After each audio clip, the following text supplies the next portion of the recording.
Previously on X-Men. And this is Xanderhall. He's a boring and talentless, low, gamma-tier, reactionary drama farmer on the dirtbag left BreadTube side of YouTube. And despite having the personality of semi-sentient warm cat vomit, he's managed to amass an impressive 60,000 subscribers. Who is Commi3 Mark? I don't really know. Apparently a guy that doesn't like me?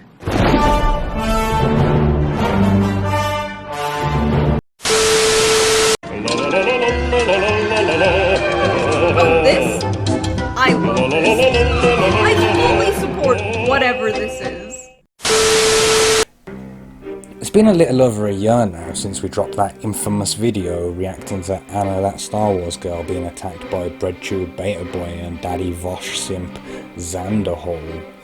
It's been over a year since that video, and not once in that time, not one single time, did I get any recommendations to cover this specific YouTuber again. Before every stream for the last year, I've been getting recommendations to cover one specific YouTuber. Now, you know, I absolutely love dunking on these BreadTube NPC morality police types as much as the next guy, I really do.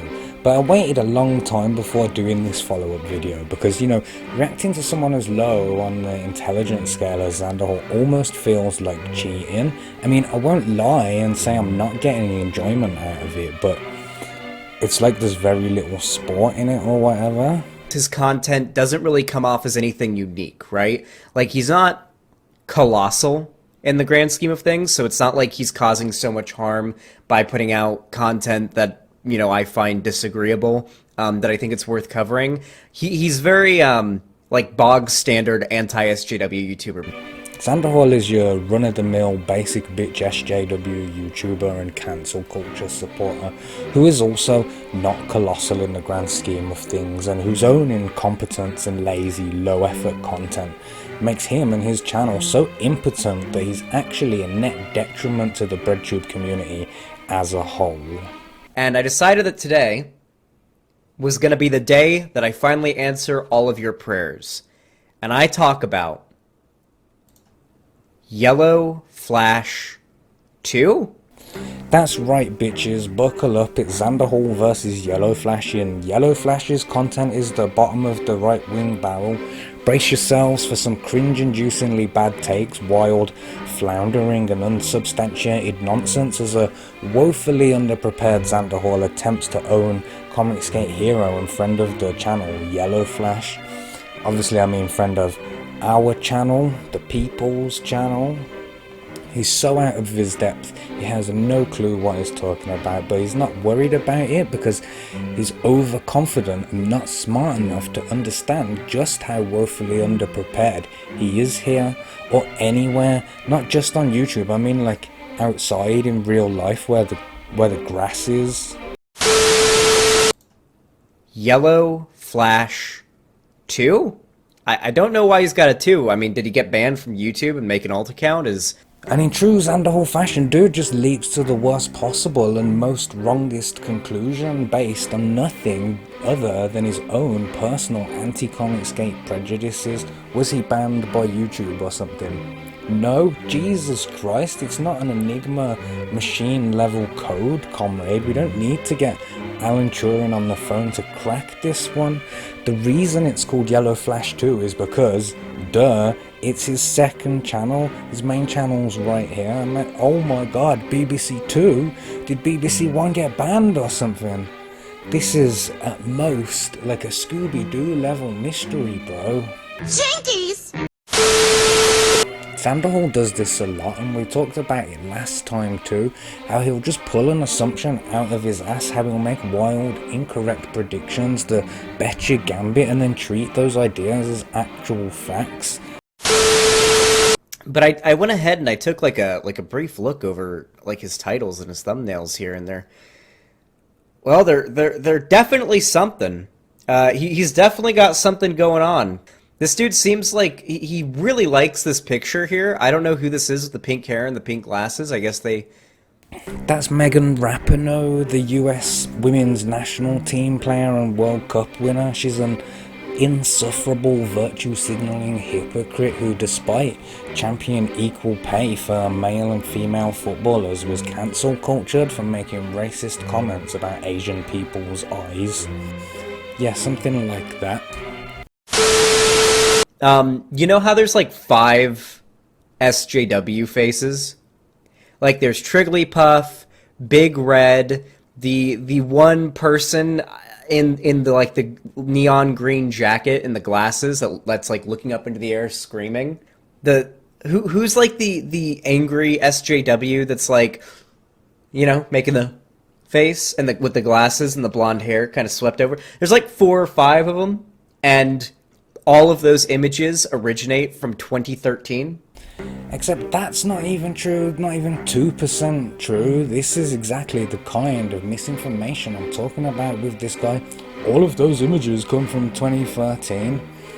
I mean, I don't know about you, but I'll never forget the sight of Donald J. Trump winning the 2016 election and then being sworn into office via time machine 3 years earlier. Donald J. Trump is now President of the United States. President Obama.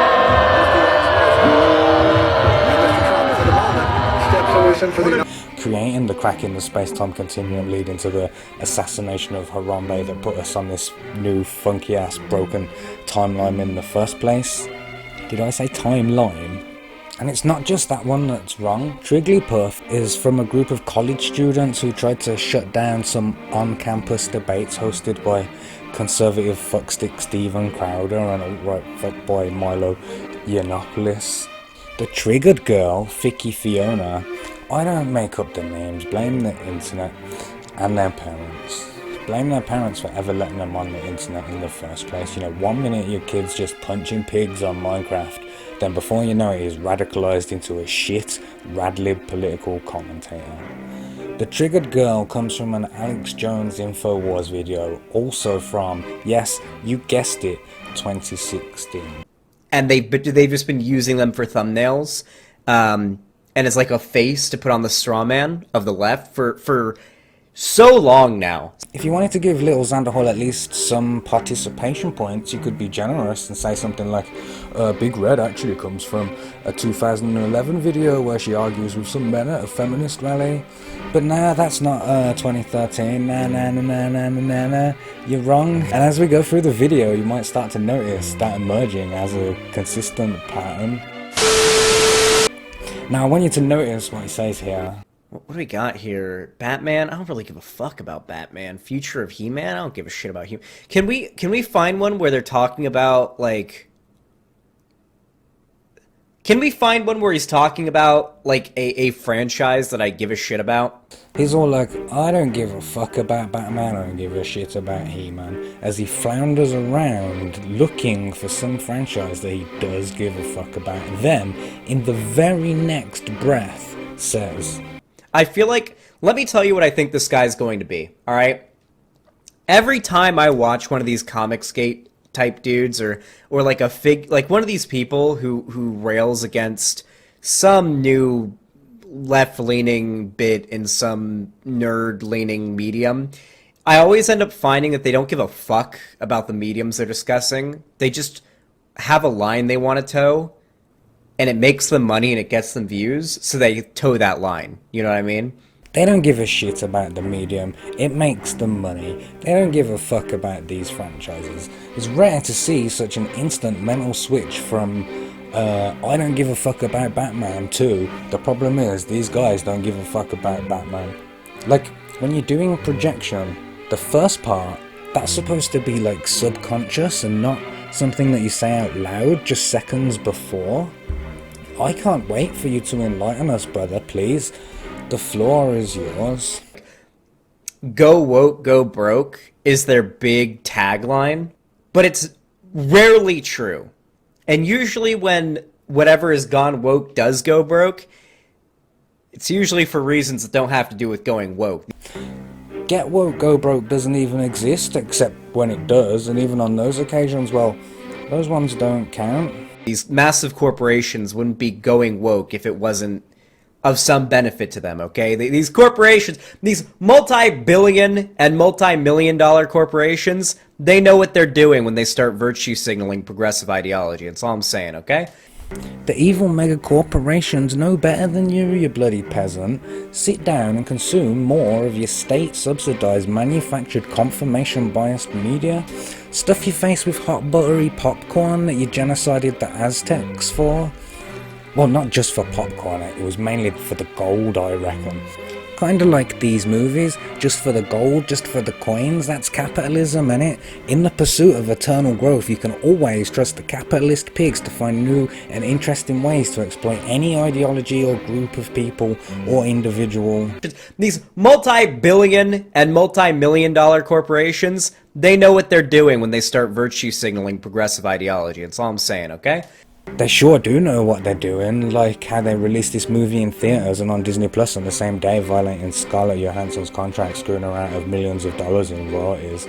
Marvel's so worked that they had Scarlett Johansson on the books for 10 years, and in that entire decade, they didn't give her her own solo movie. They made Captain Marvel and lobbed her off a cliff so we could keep fucking Hawkeye of all people. Then they give her her own solo movie as a final farewell gift, thanks for a decade of hard work.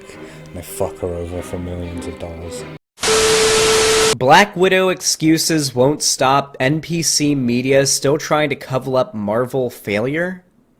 What's awesome about this video choice is that we now get to watch the NPC media's shills try to cover up Marvel's failure, like the title of the video. He's the literal embodiment of the SJW strawman, an incel incarnate who admittedly doesn't know or doesn't care about the exploitations going on behind the scenes, but he'd rather sit there and defend the mega corporations because they virtue signal the kinds of things that he supports. Hold on, let me check something really quick. Black Widow box office numbers, because I've seen like anti-SJW types trying to claim that the movie bombed. The first thing that came up was an article from USA Today, but judging off the title of this video, NPC media still trying to cover up Marvel failure. I'm gonna assume that this guy would discredit that right away, and so does fans. Apparently, I can't read it because it costs money. Oh well, I'll assume it did. Pretty standard for a fucking Marvel movie. Our good instincts here to check how much the movie made before you watch the video, but when the first search result on Google is an article behind a paywall, maybe go back and check the second result rather than just assuming that the answer is whatever you wanted it to be. I mean, they tend to do alright, you know? They tend to do alright. Oh god, what is the bitrate on this man's video? Let's take a look at the box office and see how a couple of movies that we've been following here on the channel are doing. We'll take a look at Snake Eyes first. It's getting terribly panned by critics, and usually I don't agree with the critics, but a couple of people that I know that are big G.I. Joe fans, such as like Jeremy from Geeks and Gamers, he's a... Hold on, wait a second. I'm blown away right now. This motherfucker is so low energy, it's astonishing.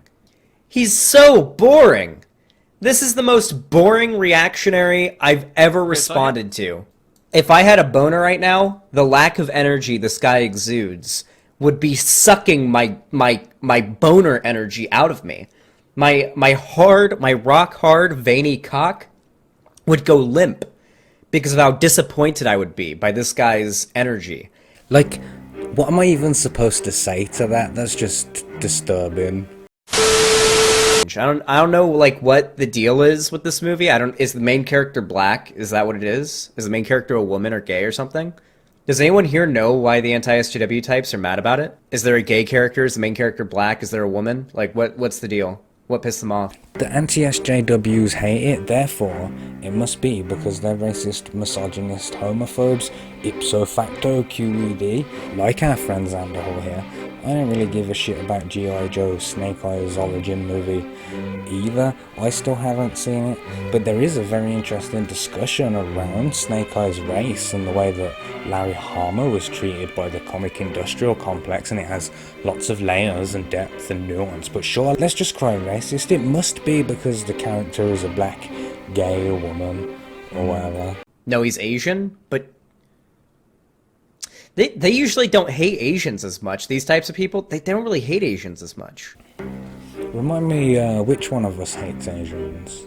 So yeah, the character of Snake Eyes was white, and they did race swap him to Asian for the Hollywood movie. You know when they say comics have always been woke? It's like that catchphrase, hypers in the chat, whatever the fuck that means. If you've heard these people say, comics have always been woke, or what does woke mean? Well, here's Larry Hama explaining the reason why the mysterious masked Snake Eyes character was eventually revealed to be a white dude. Okay, the only Asian character in the whole GI universe is the bad guy. And I said, that's fucked up. So woke. And look, they hired an Asian American back in the 70s. Sure, they only paid him $25 a page, but that's progressive, paying a minority American to draw kung fu books, and only kung fu books. You know, we run into this thing where we're like, we would like to do, you know, an Asian character, but then all of a sudden you realize you're being locked into that, which I thought was just as bad. They said, well, you can only do the Asian characters. That's, you know. And I wanted to prove to them that I could do everything else. This is a problem that persists in the comic industrial complex to this day. Black creators like Christopher Priest get racially profiled and are only allowed to write black characters, or someone LGBT like Cena Grace is only given gay characters. Even ComicsGate's own Irene Strakowski was only given cute girly books because, yeah, you guessed it, because she's a cute girl. I went and looked at the Rotten Tomatoes. I always look at the audience score, because really that's what I care about.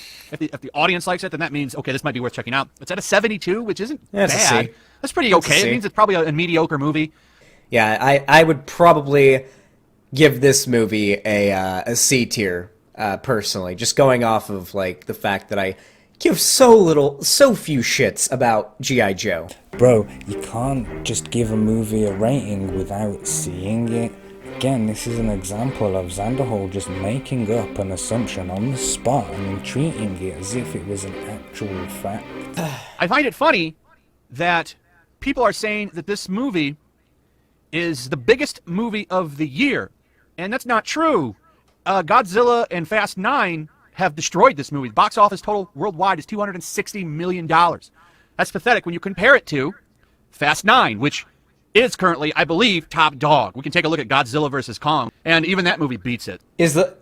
Are the subscription and purchases on Disney Plus being added onto the box office numbers? I'm quite sure that at the time this video was released, those figures were included. And one thing that's nice about how long we waited to make this video is now we have all the total final figures, and we are going to look at them, but I want to let you carry on making some wild assumptions and guesses before I break the news to you. Listen, I'll eat my words if Disney Plus releases their data about the purchases and views through Disney Plus and the movie bombed.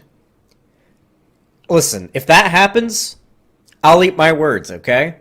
You might want to start thinking about how you'd like those words to be served. The reason why I'm hoping the Black Widow does well in like monetarily speaking, when it comes to people buying, like, I don't want people going to the theater to watch Black Widow in the movie theater. I want people buying it on Disney Plus, so Disney keeps releasing the new movies immediately on day one on Disney Plus so I can watch them from home. You know what that means, guys? It's because we get to do, not only do I not have to leave the house, but we can react to those movies day one in the Discord when we do our little watch parties that we do, just like we did with WandaVision and Falcon the Winter Soldier and Loki and Black Widow. I really enjoy doing that shit, so I hope that Black Widow does well on Disney Plus. They keep releasing the new movies that way. I really hope it does well, so they keep releasing the new movies that way, so I can pirate them with my friends in Discord. I don't want people to go and see it at the theatre, never mind the jobs of the underpaid and exploited cinema workers or the restaurants around the theatre where you take your hot date. Xanderhall just doesn't want to leave his house, and he wants the world to bend to him. But if those purchases aren't being included in the box office counts, then... Dude, these people's practice of journalism is wild to me. Like how little integrity they have. Journalistic integrity. Hold on, let me check something really quick. Apparently I can't read it because it costs money. Oh well. If half the views, and I would be willing to bet there's more, were on Disney Plus, then that's already $500 million, and that's fine. That's pretty fucking good. Like I said earlier, we do have those streaming numbers now, and I can tell you that Disney Plus took an extra $125 million, which is about half of what Xanderhall predicted. But then you have to remember that the corporate dickbags at Disney did fuck over Scarlett Johansson and ended up paying her off with an undisclosed fee believed to be $40 million, which is $20 million more than they paid her for the actual movie. Obviously, $20 million is a huge amount of money, but it's nothing compared to the $54 million Vin Diesel picks up for saying, "I am Groot" a bunch of times. Gender pay gap much at super woke Marvel. Comics have always been woke, and these corporations know exactly what they're doing. These multi-billion and multi-million-dollar corporations, they know what they're doing when they start virtue signaling progressive ideology. That's all I'm saying, okay? Even if we don't count the $40 million golden payoff and just add a straight $125 million on, it still doesn't reach movie of the year levels. Wait, isn't he also talking about... Wait, hold on a second.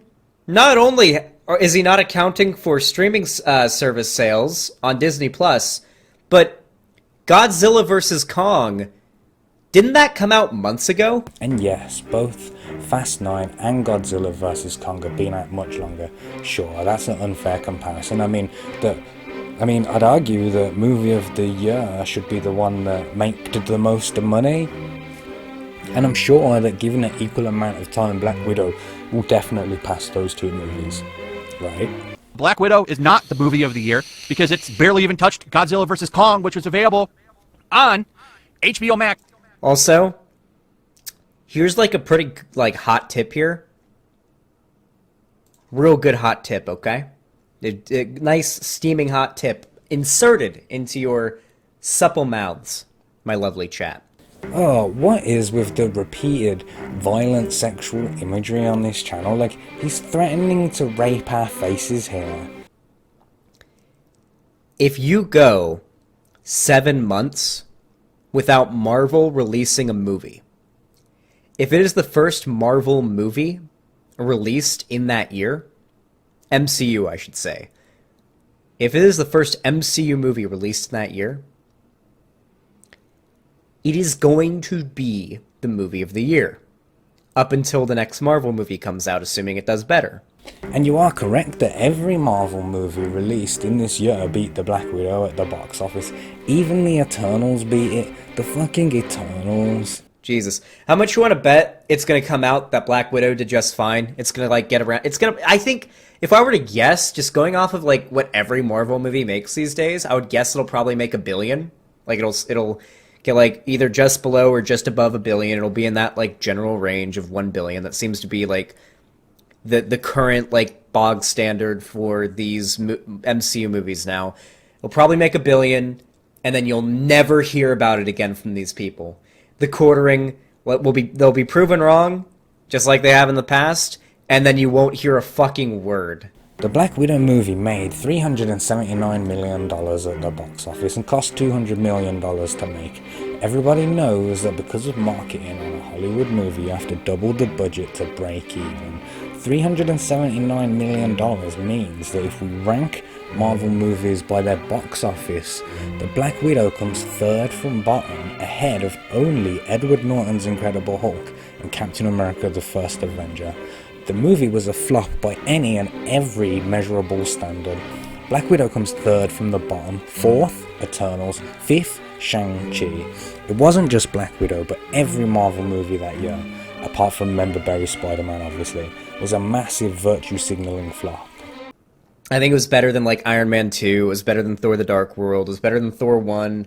Like, it was somewhere. All of those movies beat Black Widow at the box office. It never did manage to catch up to Fast 9 or Godzilla vs. Kong. Although, it did make 10 times what that shitty looking G.I. Joe movie did, so meh. I think it was better than Black Panther.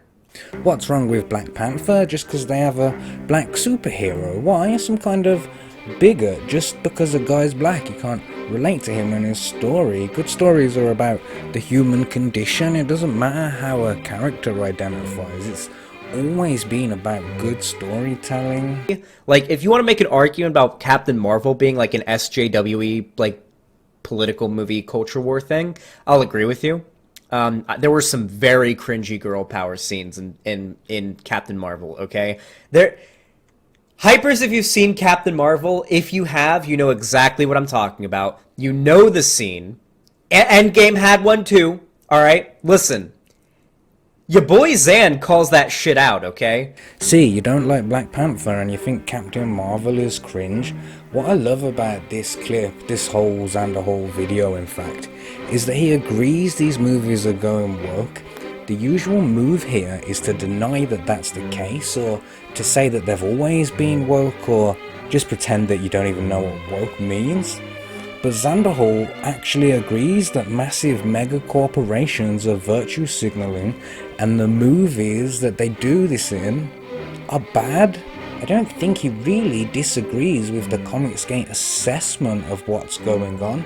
It's only that he thinks that it's a good thing. Mega corporations exploiting race and gender issues for profit is cool, guys. The, like, really on-the-nose, cringy girl boss shit makes me cringe to the core, alright? Kinda like watching this channel. I mean Xanderhall's channel, not this channel. I like this channel. Remember to subscribe or whatever. It'll probably make $1 billion, and then you'll never hear about it again from these people. So just to reiterate, Xanderhall predicted that the movie was not gonna flop and it would go on to make $1 billion, and it came nowhere close. And now, proven wrong, massively wrong, we'll never hear about this shit again. The quartering, they'll be proven wrong, just like they have in the past, and then you won't hear a fucking word. You won't hear a fucking word from any of them. They won't recant their opinions about it or their takes. It'll just be swept under the rug. This is the rug, and it's being swept under the rug. You know what I mean? Listen, I'll eat my words if Disney Plus releases their data about the purchases and views through Disney Plus and the movie bombed. Listen, if that happens, I'll eat my words, okay? This is the rug, and it's being swept under the rug. You know what I mean? What a bottom-of-the-barrel content creator, dude. Literally scraping the bottom of a fucking moldy, grog-filled, like, 17th century pirate ship grog barrel. You do realize, right, that if this is the bottom of the barrel, then you are the guy tunneling up from below with a corkscrew hoping to dig up to that level. Okay, so I guess this is the part of the video where I'm supposed to point to Saul Alinsky's Rules for Radicals, a book we've talked about a few times on this channel. Rules for Radicals number 2 and 3. Number 2, never go outside the expertise of your people. And number 3, whenever possible, go outside the expertise of the enemy. Like, bro, you don't even know what you're talking about here. This isn't your area of expertise. So when you come over here chatting this kind of bullshit, making up fictional strawman enemies that you can easily defeat with facts that you're just making up. I mean, what the fuck is this? You know who the real loser is though here? It's me. I'm the one who had to fucking watch through this hour-long rambling nonsense video like 6 or 8 times to try and understand, like to try and stitch together some kind of narrative. Even now I'm not sure what the point you were hoping to make here was, other than, oh, it will not flop, guys. You literally played your role as the NPC Shill media failing to cover up woke Marvel failure to perfection. Good work. And I'm telling you, I don't have like an agenda to defend these movies. I just find it very, very funny how these like pseudo Gamergate, like I guess they're ComicsGate guys is what they call themselves, like their journalistic integrity is on the bottom of the Marianas Trench, and it's so disappointing. Because I do wish there were channels that covered this kind of stuff in a way that just wasn't stupid. There is a channel like that. It's this one. Remember to like and subscribe, and then fuck off.